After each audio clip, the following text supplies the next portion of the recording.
রাজধানীর আগারগাঁওয়ে একটি বাসায় গ্যাস লাইনের লিকেজ থেকে বিস্ফোরণের ঘটনায় নারী শিশুসহ একই পরিবারের ৬ জন দগ্ধ হয়েছেন।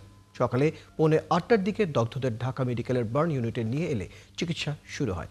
এদের মধ্যে মনিরা নামে এক অন্তঃসত্ত্বা নারীর শরীরে ৮% পুড়ে গেছে। চিকিৎসকরা জানান বাকিদের অবস্থাও গুরুতর। স্বজনরা জানান ভোর 4:30টার দিকে হঠাৎ গ্যাসের লাইন বিস্ফোরণ ঘটে। পরিবারের সদস্যদের চিৎকার প্রতিবেশীরা উদ্ধার করে তাদের হাসপাতালে নিয়ে যায়। দর্শক, ঢাকা মেডিকেলের বার্নি ইউনিটে আছেন সহকর্মী সাজিদ সরকার, সরাসরি যুক্ত হচ্ছেন আমাদের সাথে। সাজিদ, হাসপাতাল কর্তৃপক্ষ কি বলছে এবং দগ্ধ যে 6 জন রয়েছে তাদের পরিস্থিতি কেমন দেখছেন এবং কি সর্বশেষ তথ্য রয়েছে?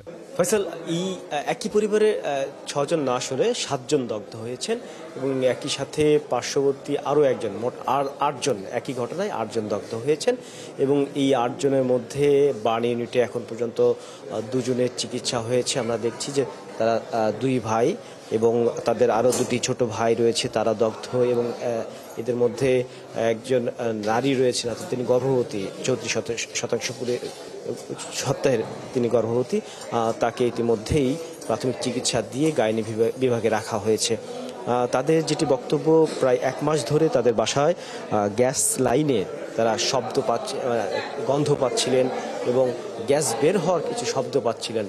এই বিষয়গুলো নিয়ে তারা কিন্তু কথা বলেছেন বাড়িওয়ালার সঙ্গে, কিন্তু এরপরেও বাড়িওয়ালার পক্ষ থেকে এটি মেরামতের কোনো উদ্যোগ নেওয়া হয়নি, তিতাসকে জানানোর উদ্যোগ নেওয়া হয়নি, যার ফলে কিন্তু এই যে বিস্ফোরণ, বড় ধরনের এই বিস্ফোরণের কিন্তু এই ঘটনাটি ঘটেছে। আর এর ফলে এখন পর্যন্ত এই 7 জন দগ্ধদের মধ্যে আমরা যাদেরকে দেখছি তাদের 2 ভাই রয়েছে এবং তাদের মা ইতিমধ্যেই চিকিৎসা অপারেশন থিয়েটারে সেখানে চিকিৎসা নিয়ে রাখা হচ্ছে। আমরা একটু কথা বলবো, আসলে কিভাবে ঘটনাটি ঘটেছিল। আমরা সবাই রাত্রে ঘুমাইছিলাম, যখন ভোর 5টা বাজে তখন আমার আম্মু উঠে রান্না করে সব সময়। তো ভোর 5টার সময় আমার আম্মু উঠে রান্না করতেছিল। তা রান্না করার সময় হঠাৎ করে গ্যাস ব্লাস্ট হয়ে ঘরের ভিতরে আগুন ধরে যায়। তখন আমরা ঘুম থেকে উঠে পড়ি, উঠে থেকে পুরা ঘর একদম আগুন হয়ে গেছে। তো আগুন হয়ে গেলে আমরা তো আতঙ্কে ছিলাম। আমরা সবাই দৌড়াদৌড়ি করে বাইরে বের হয়ে আসি। বের হয়ে আসার পরে আমাদের আশপাশে যত লোকজন ছিল ওনারা আসে আগুন নিবানোর চেষ্টা করে। এখন তারপর আমাদের বোন জামাই ছিল, আমাদের দুলাভাই, উনি আমাদেরকে, আরও একজন লোক ছিল, আমাদেরকে হসপিটালে নিয়ে আসে। আসিফ নামে আছে তারই বড় ভাই, তার স্ত্রী এখন গাইনি বিভাগে রয়েছেন। কি অবস্থা, ডাক্তার কি বলছে?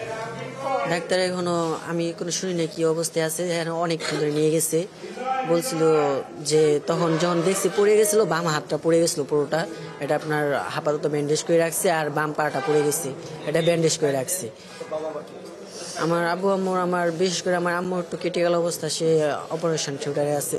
আমার আব্বুরও আপনার ডান হাতে পুরোটা প্লাস্টার করতে হয়েছে, আবার পা, হাত, তারপরে গলার পিছন দিয়ে সব পড়ে গেছে।